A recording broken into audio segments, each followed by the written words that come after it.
सारी बातें, राष्ट्रवाद, ये सब। लेकिन मुद्दे पर जो हमारे देश के रोजी रोटी का सवाल है, रोजगार का सवाल है, महंगाई का सवाल है, उस पर लड़ाई नहीं हुई। अब ध्यान जो देना हमें ये है कि आप हमेशा, महंगाई है तो बढ़ती है, लेकिन उसी के अकॉर्डिंग सैलरी बढ़ती, लिविंग स्टेटस भी बढ़ता है। लेकिन जो हमारे देश का अन्नदाता है, आप कृषि पे बजट आप देख लीजिए, कभी भी कृषि में अगर उसको और अच्छा मॉडर्नाइज तरीके से एग्रीकल्चर जो सारे गुड्स होते हैं उसको अगर आपको और बढ़ाना है, कोई सब्सिडी नहीं मिलेगी। यूरिया अभी कहा जा रहा है कि इस बार का जो बजट था शबनम मैम, उसको लेकर के साफ तौर पर कहा गया कि स्वास्थ्य सुविधाओं पर फोकस किया गया है, रोजगार पर फोकस किया गया है, self employment and entrepreneurship development पर फोकस किया गया है, और सबसे बड़ी बात है कि महंगाई को काबू में लाना है, इस पर भी पूरे इंतजाम है। और आगे का जो विजन है 25 साल का वो है, लेकिन उसकी बांगी कितनी देखी जा सकती है? शबनम जी जरा मैं चाहूंगा आप अपनी टिप्पणी रखें इस पे। जी, निश्चित तौर पे ये कहना चाहती हूँ, जो सामाजिक कार्यकर्ता है मेरी अच्छी दोस्त हैं, लेकिन उनका जो चुनाव के मुद्दे पे जो बात था वो एक तरफा दिख रहा था, क्योंकि चुनाव हमने मुद्दों पे रखा था, भले ही मुद्दों को भटकाना चाहे विपक्ष ने, हमने पूरी तरीके से उनकी रोजी रोटी पे बात किया। स्वरोजगार जिस तरीके से उत्तर प्रदेश में, सुन लीजिए, स्वरोजगार जिस तरीके से उत्तर प्रदेश में बढ़ाया गया, ये मैं समझती हूँ कि मील का पत्थर है। 10 करोड़ महिलाओं को सेल्फ हेल्प ग्रुप से जोड़ा गया। जो स्टार्टअप है उसको 17 गुना बढ़ोतरी हुई स्टार्टअप में। ओडीओपी के तहत तमाम छोटे ऐसे हर डिस्ट्रिक्ट के कारीगर थे जिनको कोई रोजगार मिला, और साथ साथ 34,000 ऐसे प्रोडक्ट हैं ओडीओपी के जो आज अमेजोन में लिस्टेड है। रोजगार से सरकारी नौकरियां दी गई, 17% बेरोजगारी था, उसे 4% पर हम लाए। अब बात होती है कि जब क्रूड ऑयल का विश्व में कम था तो यहाँ क्यों नहीं उसे कम किया गया? तो हमारी जो प्रियंका जी, हमारी कांग्रेस की जो साथी हैं, वो बेहतर बताएंगी कि यूपीए सरकार में इन्होंने 1.5 लाख करोड़ का ऑयल बॉन्ड लिया था जो कर्ज के तौर पे हमारे देश पर था, तो हमें कहीं ना कहीं उसे भी साथ साथ कम करना था। तो लगातार भुगतान करती रही हमारी सरकार, उसके भी ऑयल बॉन्ड का जो 1.5 लाख करोड़ है वो रुपए हमें चुकाना है, तो उसके भुगतान में भी सरकार लगी रही। अब ऑयल रिजर्व्स रखने की बात अगर ये कहते हैं तो हमारा देश ऑयल रिजर्व्स रखता है, और आपको पता होगा कि अभी रूस के साथ हमारी संधि हुई और रूस से हम ऑयल खरीदेंगे, जिसको आने में समय भी लगेगा। लेकिन इस संधि का असर कितना आएगा? अब शबनम जी आप ये मत कहिएगा, सब मेरी बहनें बैठी है, नाहिद जी भी, प्रियंका जी भी, श्रुति जी, चलिए श्रुति को सवाल पूछना चाह रही, श्रुति के सवाल का जवाब दीजिए। सुनिए शबनम जी, अभी आपने कहा कि 17% ओडीओपी में उत्तर प्रदेश आगे चला गया, और आपने बहुत सारे एमएसएमई सेक्टर को भी आपने स्टार्टअप में आगे चला गया, एमएसएमई सेक्टर को भी आपने बहुत मजबूत किया, और एक दफा आप ये भी कहते थे कि नए इन्वेस्टर्स भी देखिए बहुत सारे आए हैं उत्तर प्रदेश में, लेकिन उसके बावजूद भी उत्तर प्रदेश दूसरे नंबर पर अनएम्प्लॉयमेंट रेट में रहता है।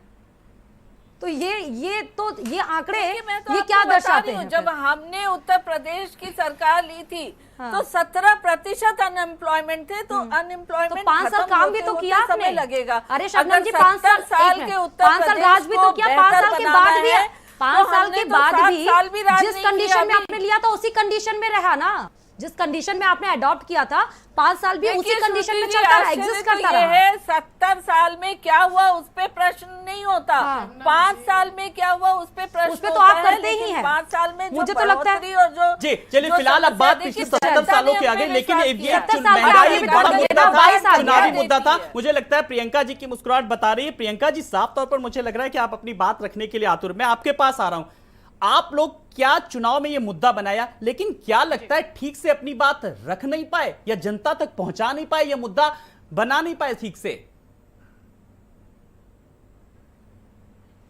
देखिए, वास्तविकता ये है कि मुद्दा भी बना और जनता ने उसको जो है अच्छे से महसूस भी किया, लेकिन वही होता है ना कि जब हम चुनाव का ध्रुवीकरण पे चुनाव होता है तो फिर उसका कोई मतलब नहीं रह जाता।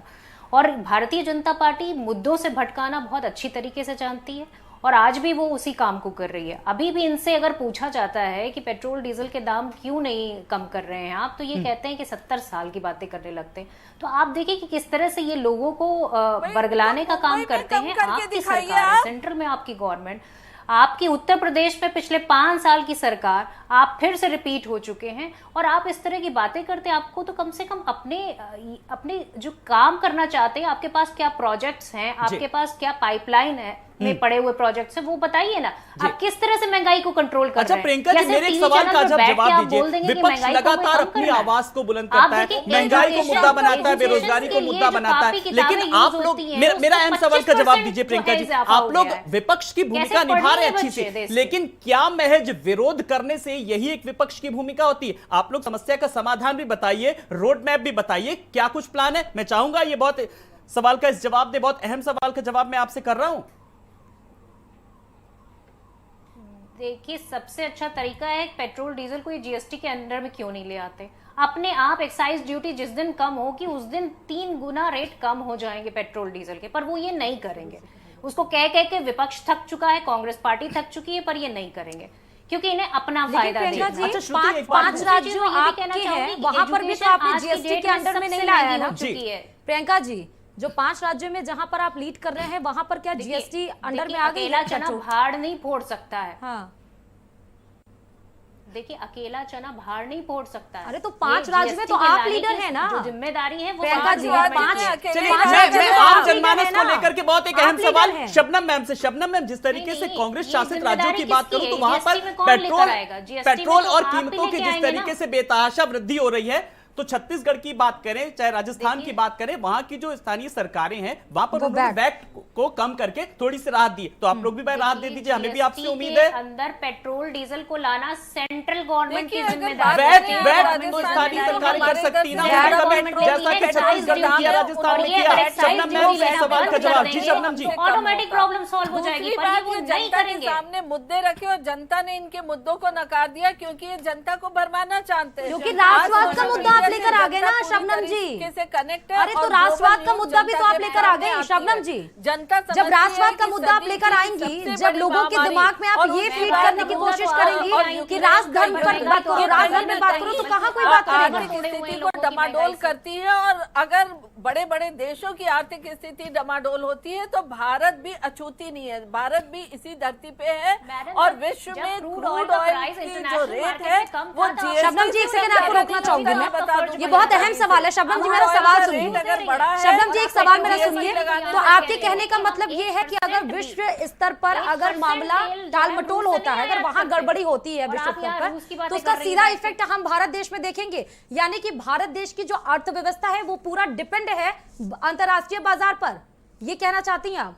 तो यानी कि 2047 का जो आपका जादुई आंकड़ा है, या आपके जो सपने हैं, या आपके जो सपने हैं कि 75 साल के अमृतकाल पे हम नया भारत देखेंगे, फिर उस सपने को हम धीरे धीरे हम ना देखें, वो सपना उस पर हम उम्मीदें ना जताएं। श्रुति जी, आज आपको मैं बता दूं कि भारत की अर्थव्यवस्था सबसे तेजी से बढ़ती हुई अर्थव्यवस्था है कोरोना के बाद भी।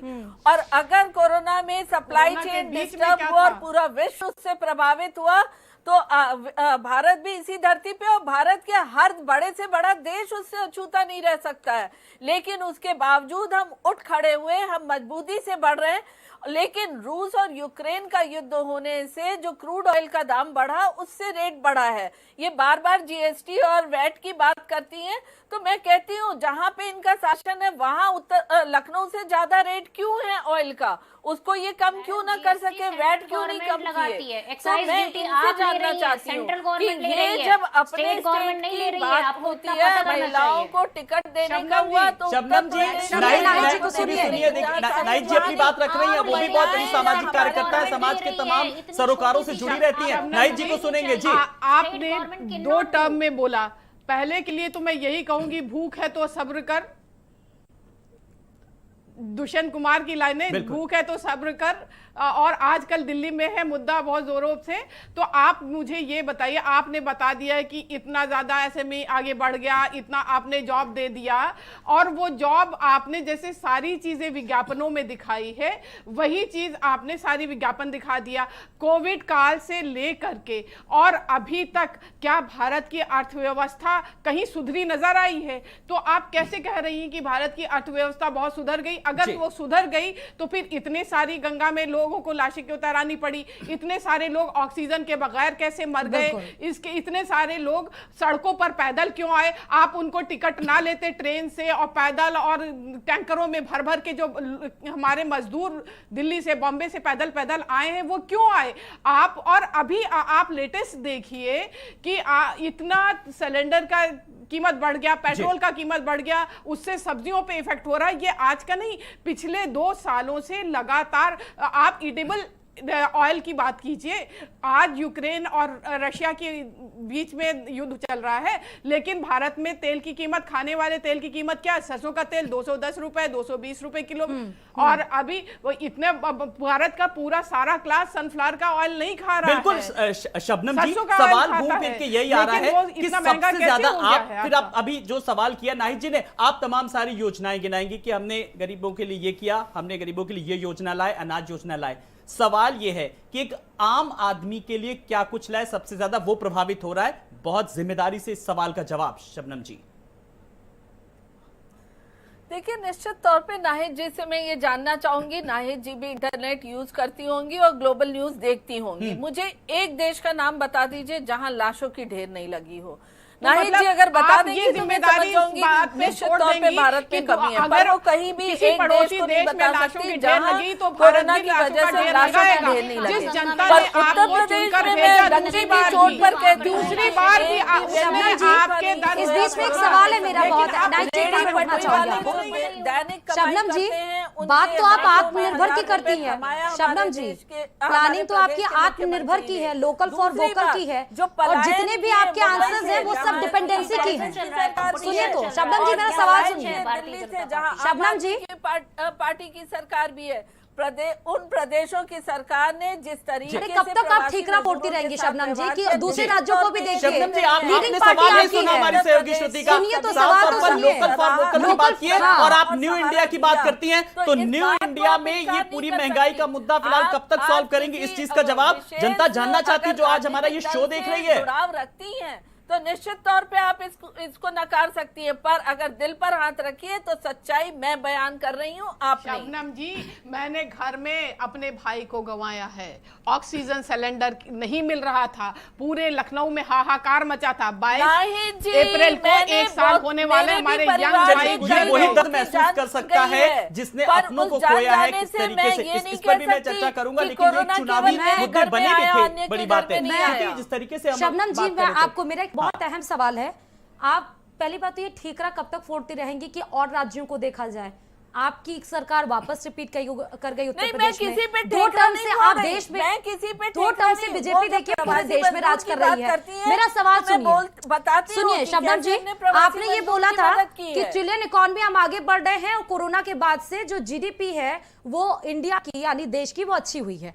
अब एक रिपोर्ट आई है centre for monitoring Indian economy, जिसने बताया है, दिसंबर में ये रिपोर्ट आई है, 2021 के आंकड़ों के अनुसार देश में सक्रिय रूप से 35 मिलियन बेरोजगार लोगों में से 23% महिलाएं नौकरी की तलाश में हैं।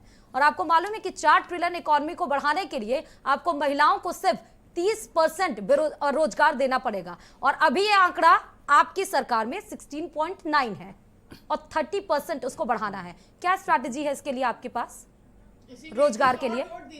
देखिए, निश्चित तौर पे हमारे प्रधानमंत्री हो या उत्तर प्रदेश के मुख्यमंत्री योगी आदित्यनाथ जी लगातार जो स्वरोजगार पे ध्यान दे रहे हैं और स्वरोजगार के जरिए लोगों को रोजगार दे रहे हैं, ये सराहनीय है। और कितने लोगों को लोन आपने दिया है? इससे पहले कितने लोगों को लोन दिया है शबनम जी? आपने कहा था कि जिसको भी स्वरोजगार के लिए लोन चाहिए, मुफ्त लोन आप प्रोवाइड करेंगे। कितने लोगों को लोन मिला है, कितने लोगों को लोन दिया है शबनम जी आपने? देखिए, मुद्रा लोन हो या रोजगार, प्रधानमंत्री रोजगार योजना लोन हो, तमाम स्वरोजगार तैयार करने वालों को मिला है। उसके आंकड़े मैं अभी नहीं रखी हूँ, मैं निश्चित तौर पे आपको वो आंकड़े SMS कर दूंगी, लेकिन आप इस बात से इनकार नहीं कर सकते। हम आंकड़ों की बाजीगरी कर भी नहीं रहे हैं, हम जो वास्तविक स्थिति है उसी पर बात कर रहे हैं। प्रियंका जी, मैं आपके पास आ रहा हूँ। अब एक विपक्ष के तौर पर आप लोग महंगाई का मुद्दा किस तरीके से उठाएंगी और किस तरीके से दबाव बनाएंगी, मैं चाहूंगा आज इस सवाल का जवाब दें आप, प्रियंका जी।